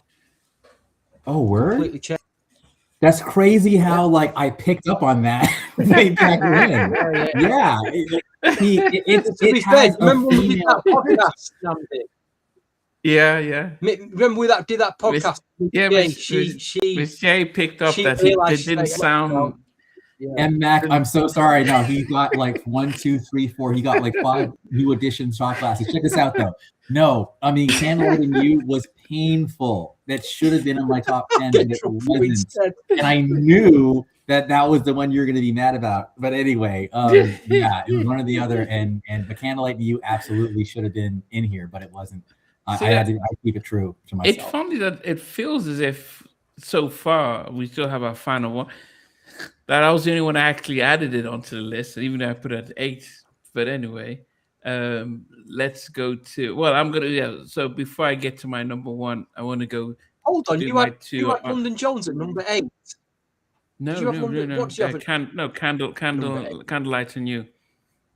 All right, Yeah, Candlelight and You. Yeah. I had 2 honorable mentions that I put Shirley by Arts and Crafts Shirley at number 12, and Public Enemy's I Can't Do Nothing for You, Man. That was in my top 10 until this yesterday when it got moved out. And number 10 is Force MD's Jive Time Suckers. Number 9 is Zan, I Ain't Going Out Like This. Number 8, Keith Washington and Shantae Moore, Candlelight and You. Number 7, Full Force Family, House Party. Number 6 is Rex and Effect, Ready or Not. Number 5 is Kid and Plays, Ain't Gonna Hurt Nobody.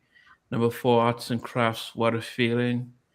Number 3 is Ralph Trastman's Yo Baby Yo. Number 2 is Today, Why You Getting Funky on Me. And number 1 is a track that if my kids came and says, Dad, what's New Jack Swing? I would say, okay, let me play you this. And this is what New Jack Swing is. It was done by the King. It had, one of the voices, and it had the Queens doing the background. And that is I Like Your Style. Big Bub, Tammy Lucas, Teddy Riley. That to me was like when I just was, if I see New Jack Swing, that would just be like, okay, this is what New Jack Swing is, and I Like Your Style. And Tammy, she said that she recorded her vocals separately from Bub, but to have them both on it, it's just and then Teddy, you could hear Teddy throughout that, and it felt like it was free. It felt like it was coming out. It felt like, yes, he could actually put his name down as a producer without someone else stealing his credits all over the place. So I Like Your Style, number 1 for me. Nice. Yes. Yes. So Dio put big Candlelights in You as number 1, and it just didn't. It just felt hard on the fun it felt hard on this house party, which was partying, to have the ballad in there. It just didn't feel right, but I had to keep it in there. It was pushing it, but yeah. Go ahead, Vij. So, honorable mentions, absolutely everything that we didn't include, because just seriously, these 2 soundtracks were everything. But I'm surprised I couldn't get LL Cool J and Marley Marl in my top 10. Kenny Vaughan and The Art of Love, that is a song that I've come to appreciate a lot more in later years. I didn't get it at the time at all. I was too young. I was into very different style at the time. What else was there? Zan, Flavor Flav, Ralph Tresvant didn't make my top 10. It doesn't make any sense, but hey, they're all fantastic songs. My number 10 was Kid and Play, Ain't Gonna Hurt Nobody. Arts and Craft, What a Feeling was number 9. Number 8 was Full Force Family, House Party. Number 7 was Eric B. and Rakim with the incredible What's on Your Mind. 6, Arts and Crafts, Surely, had to be in there. Toni is number 5 with House Party, I Don't Know What You Come to Do. Number 4 is the remix of Let Me Know Something. Such a great inclusion. Number 3, Today, Why You Get Funky on Me. Number 2, Rex and Effect with Big Bub, Ready or Not. And I think Namdi said everything that he needed to really say about it. Produced by Teddy Riley, background vocals by Tammy Lucas and Big Bub, written by Akil Davidson, Teddy and Bub, mixed by Jean-Marie Horvat. My number 1 is the incredible Bubba, I Like Your Style. I love this song. It samples Dougie Fresh and Slick Rick's La Di Da Di from 1985. And brilliant song.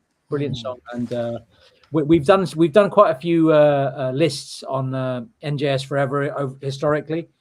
And when we did the lists, this would always be number 1 or number 2, or in the top 2, I think. The other song that was right up there was probably the remix of Johnny Gill's Rub You the Right Way. So this is really one of the top New Jack Swing tracks of all time. And it's rightly there at number 1. I as some of you will know, you 3 will definitely know, I grade my songs as a percentage. I gave this song a 99. Wow. So that's it. Big Bub, Bubba, I Like Your Style. That's, yeah. I think one of these days we've been talking about this. Just like we have Babyface versus LA and Babyface, 2 different sounds, 2 different types of songs. Teddy Riley versus GR Productions. that because you could see his production, his sonics, it was completely different within the 1 year that he left GR, and it'll be interesting just to do that comparison of both. That would be good, and I think that transition, we can talk about it whenever we do a podcast on that.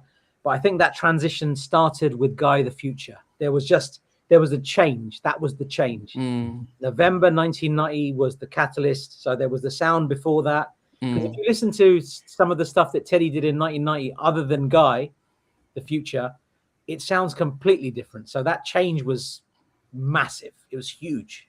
It was a lot more polished. Yeah, maybe DeVoe joined him, because I don't seem to remember DeVoe pre-GR. But anyway, we'll get to that at that time. Stevie, it's interesting. No one's picked the Tony's track, which I think somebody did. I did. That was definitely in my list. Yeah, I didn't like it at all. I just hold on, I'll tell you. Was it? Yeah, he's the only one that picked it. Number 4 or number 5? No, number 5. I'll probably. Yeah. Do you remember I mentioned the sample? Biblical, what's it called? Yes. Oh, yeah. I come to praise him. Yeah, so yeah, that definitely, yeah. All right, well, it goes as an honourable mention for me, as well as the Keith Washington and the London Jones and the Kenny Vaughan. All great tracks that didn't make my top 10. LL Cool J, To the Break of Dawn at number 10. Number 9, Arts and Crafts, surely. Maybe should have picked What a Feeling. It's probably a better track. It's probably a better track than that. Number 8, Zan, I Ain't Going Out Like That. Number 7, Kid and Play, Ain't Gonna Hurt Nobody. Number 6, Eric B and Rakim, What's on Your Mind. Number 5, those Force MD guys, Jive Time Sucker. Number 4, Rex and Effects, Ready or Not. Number 3, Ralph Tresvant, Yo Baby Yo. Number 2, Today, Why You Getting Free. And I'm thinking, what could be one of the great New Jack Swing tracks to number 1 when we've already got one at number 2? And it's probably the other greatest swing track of all time. VJ rates it at 99%. I give you 101%. 101%. I mean, I remember when this came out and it said Bubba, Motown, I Like Your Style. I'm like, wow, there's going to be a Bubba solo album, a Motown produced by Teddy Riley. I was there excited. Same with Tammy Lucas. I thought there's going to be a Tammy Lucas album soon. There's going to be a Bubba or Motown solo. I was getting so hyped for the end of 92. But what I didn't realise, all coming to an end. The New Jack Swing sound was the peak. That was the peak. If Teddy Riley had never made another swing track after Bubba, I Like Your Style, we couldn't have argued, really. We could have never have argued, because it's just an incredible, the sound, the production, But anyways, my number one, it's Today and Bubba are 2 of the greatest New Jack tracks ever made for me. Number 2 and number 1. And yeah, spoiled. We were so spoiled. How many singles off those parties? 6. All the mixes on the Bell with DeVoe, let me know something. There's about 6 different mixes on it. We were spoiled. We had the Tony's 12, the Ralph Tresvant 12, we had Rex and Effects, Ready or Not, we had Bubba, that's 4, innit? No, we had 5, Eric B, that's 5. Eric B, that's 5 off that second. Yeah, that, we were just spoiled, so spoiled back then. Yeah. All right, Andrew. And Kid and Play, that's 6. Kid and Play came out. It just being hit left, right, and centre. Am I gonna round it out with I Like Your Style? Is it gonna be a sweep? Who knows? We're about to find out. I can't see it. I can't see it. There were so many blatant wrong omissions. So whether you're talking about Candlelight Mute, whether you're talking about Ain't Gonna Hurt Nobody, whether you're talking about I Don't Know What You Come to Do, like there are so many songs, even the Zan track that I was honestly kind of new to, or even Jive Time Sucker. There's so many songs, and the House Party Anthem, whatever, like they all didn't make the top 10, and I felt painful, right? But I'm just gonna go into my top 10. So my top 10 was the Kid versus Play, the battle at number 10. What's on Your Mind, Eric B and Rakim, number 9. I said it already. Number 8, To the Break of Dawn, L Cool J. Number 7, I Can't Do Nothing For You, Man, Public Enema. Number 6, Yo Baby Yo, Ralph Tresvant. Number 5, Funhouse, Kid and Play. Number 4, Why You Getting Funky on Me Today. Number 3, Let Me Know Something, Mr. Bell, Biv, and DeVoe. Number 2, I Lust For You. And number 1, before I tell number 1, I'll just say that even though I liked House Party as a movie better, number 1, I think the soundtrack for 2 was way better. I also felt like the soundtrack took you on a musical journey. And I remember my freshman year in college, this is actually 96 later, I listened to that album a lot. Probably because it was like a college movie and I just got into college. So I was kind of like, whatever, right? So towards the end of the album, and I'm going to say the quote the way it was said in the album versus what the actual quote is, but it's a beautiful end to the album. And then someone says, if you have no confidence, you are twice defeated in the race of life. With confidence, you have won even before you have started. Marcus Garvey. And I'll take with me the memories to be. I can't even do it the way they do it, but the way it's so hard to say goodbye. The way they do the runs at the end, I'm not going to try those runs, but the runs are so perfect. And then at the end, Kid just says, "Thanks, Pop." I just think it was the perfect end to a perfect album that started with interludes, songs, and that was the end. So my favorite track is indeed the Flex, It's So Hard to Say Goodbye Yesterday from the House Party. Wow. So hopefully that was a surprise, but that's it is a surprise, but I think it's a good choice because vocally that Flex were just on a different planet, weren't they? They just were. And I know you had the Boyz II Men version, but I feel that paled in comparison to the version you've just mentioned there, Andrew. I just do, because great choice, man. It's unfortunate that they came out so close together. I wonder if they knew that was going to happen. I consider the Boyz II Men one the more kind of like crossover version, and the Flex version is a bit more honestly just soulful and just I don't know. There's just something about that one. It just moves me. So yeah. One of the crimes of the New Jack era is we didn't get them. I was waiting for that as well. Crazy. We didn't get a Flex album. Yeah. It's but that was all. I think they spoke about sort of a fallout with Marley on the whole publishing and money side, and that did derail them, and they went into production. Eric Williams in Blackstreet, Darren Lighty did all the rough ends and guys. Dancing did all the No More Shopping Spree, all that stuff was all Darren Lighty. So, and even Donnell Jones, You Know What's Up, and then with his brother Chris, also Chris is it Chris Lighty? I can't remember. Yeah, also writing and producing with them. So, but yes, definitely the Flex. Okay, definitely. Should there be a shock? I think the fact that he had London Jones as number 2, that was definitely a shock. Nice. Yeah, definitely a shock. Although I would say that of all the songs, it's probably the one song that I remember hearing and thinking and remembering the name and wondering how come I hadn't heard from London Jones again and stuff like that. But definitely, if we were both, I think the second album was much better than the first, but it's easier said than done that you kind of progress. But they got they really tightened the reins, and the first one is almost like, let's just put some songs together, see how it goes, and then the second one is like, okay, we're getting A-list here. Did everyone agree that they prefer the second, or Stevie, did you prefer the first, or? Let's rate the albums out of 10 each. Okay. What do you rate that out of 10? That was the first one. I'd probably give it an 8.5.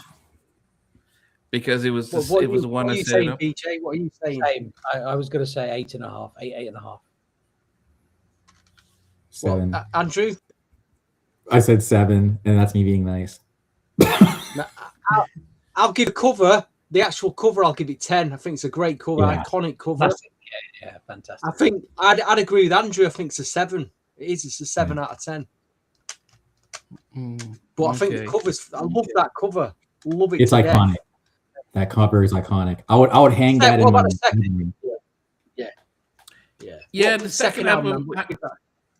The second album had the bigger hits, and I'll give that an 8.5 as well. And yeah, they'd give it an 8.5 as well. And Max says it had the bigger budget, so they could do more with it. Yeah. What are you giving it, VJ? It's very close. 8.5, 9. Maybe because of the 2 Teddy Riley tracks. 9.1. I don't know. 9. It's good. It's good. It's a good album. It's a very good album. I'm going to deploy some Brit slang. I'm going to be cheeky. Hope I use that right. 8.75. No, I wanted to give it a 9. I'm just between 9 and 8.25, but I rank it highly. Yeah. I'm going to give it a 10. I think the whole thing from start to finish with the interludes, the ballads, the ballads are killers. The interludes, the New Jack tracks, the rap tracks. We haven't even mentioned what's she called? That girl who passed away. What's the girl who passed away who's on the album as well? Big old Jack. Yeah. We haven't mentioned her. I mean, it's a 10 out of 10 soundtrack for me. Just a great soundtrack. Brilliant soundtrack. Yeah. Definitely. Before I do the list, I just wanted to ask you. So, House Party 1 was on Motown. Which label do you prefer? That's the Motown label. Can you see that? Mm-hmm. Yep. And this is the second album was on MCA. That's the MCA label. Which one? I love the MCA label. It's iconic to me. No, but if you put you get, have you got an American? I haven't got an American pressing of the House Party. That's a different Motown label. That would compete with that MCA one. This is probably UK. This is a European. Yeah, I've not got an American pressing of the. It'd be a different Motown label. It'd be that purple and dark blue color, which I think would go right up against the MCA label. But that's us being geeky though. We're just being really proper geeky. As somebody called us earlier today, train spotters. I had to Google that. I'm like, that's a Brit thing, isn't it? Train spotters. Yeah, it was somebody that's train spotters. Anorak, yeah. So the main lists from people that had sent it in. Shout out to everybody that sent in their lists, including New Jack Kid, Urban Music Showcase. 23 was MC Trouble, Big Old Jazz. 22 was The Flex, It's So Hard to Say Goodbye to Yesterday, Acapella Reprise. 21 was Kid versus Play the Battle. 20 was Kenny Vaughan, The Art of Love, This Is Love. Number 19, Keith Washington featuring Shantae Moore, Candlelight and You. 18, The Flex, It's So Hard to Say Goodbye to Yesterday, the main version. 17, Arts and Crafts, What a Feeling. 16, Kid and Play, Ain't Gonna Hurt Nobody. 15, Kid and Play, Funhouse. 14, Force MD's Jive Time Sucker. Number 13, London Jones, I Lust for You. Number 12, Arts and Crafts, Surely. Number 11, Toni, House Party 2, I Don't Know What You Come to Do. Number 10, Full Force, Family, House Party. Number 9, Bell with DeVoe, Let Me Know Something. Number 8, Zan, I Ain't Going Out Like That. Number 7, Flavor Flav, I Can't Do Nothing For You, Man. Number 6, LL Cool J and Marley Marl, To the Break of Dawn. Number 5, Rex and Effect, Ready or Not. Number 4, Ralph Tresvant, Yo Baby Yo. Number 3, Eric B and Rakim, What's on Your Mind. Number 2, Bubba, I Like Your Style. So that only leaves number 1, and this was by a long, long way. Today, Why You Get Funky on Me was number 1. Wow. Nice. Wow. Yeah. That's a close one. That's a definite close one. But yeah, definitely. So none of us won the podcast this week then. None of us won the podcast. No, we didn't get the number 1. Yeah, No. definitely. Okay. Well, it was definitely a very interesting battle. I would say that when I started listening to track one, I thought I was gonna hear "Ain't Gonna Hurt Nobody," and I thought I was gonna hear no, "Ain't Gonna Hurt Nobody." Ain't my type of hype, and I was about to send a message to say, guys, should we just do one album first? But then after listening through, and a lot of the big tracks that I thought would be on the album weren't there. That's why I said no. It's a nice battle just to keep the albums as they were. But this, to me, I'll still believe that this album was the one that set up the trend of big soundtracks throughout the 90s. And we do miss those, because imagine just getting a collective of different artists putting in their tracks. And it got to the peak when Babyface did the Waiting to Exhale album. Now, maybe people might think, okay, it's a little on, but that was the crescendo of, okay, we're just going to get all these talents on the soundtracks. And soundtracks became the thing. And we want to give our hats off to Kid and Play for this House Party soundtrack, which pretty much opened the doors for, Boys in the Hood, New Jack City, the Woods, all these amazing soundtracks, which we will explore throughout the year. But it's been a great episode. We thank everyone, A Clean Music Lover, we haven't seen in a while, Mode and Culture, everyone who's been part of this, Daya, M. Mac, Derek, everyone who's been contributing. We see every comment you push down, so we appreciate you guys. We are coming back with some might say controversial, but some might say actually it was part of music history in 2 weeks' time. When we look at a debut album by an artist, we will hold that for now, but that would be something interesting in a couple of weeks' time. So yeah, just check out for that. Andrew, you'll make a big public announcement about it, won't you? We'll make we'll make a public announcement about the album. Next time we're on, Andrew will tell us what it was like seeing New Edition featuring Boys to Men and Toni Braxton. He's going to have a front row seat. Hopefully they play his song. And but yes, it seems as if concert season is in full swing. So we look forward to that. But guys, great episode. Thanks for everyone. And we will see you soon. See you guys. Hey guys, thanks for watching. Thanks for being a part of Halftime Chat. Please remember to subscribe, share, and comment. But most importantly, why don't you become a member of Halftime Chat? We've got amazing videos, amazing perks, and being able to support the channel. But anyway, thanks for watching. Take care. I never participated in that category. And somewhere in between us, or even loving us, on which I did miss you with. But what was it like growing up? She's still making an impact on 4 houses down. I have a couple of pieces. trying to get this one and that one. That works for you, but just for me, No, okay. They don't understand what those boys win in all spirits. Play it. I mean, I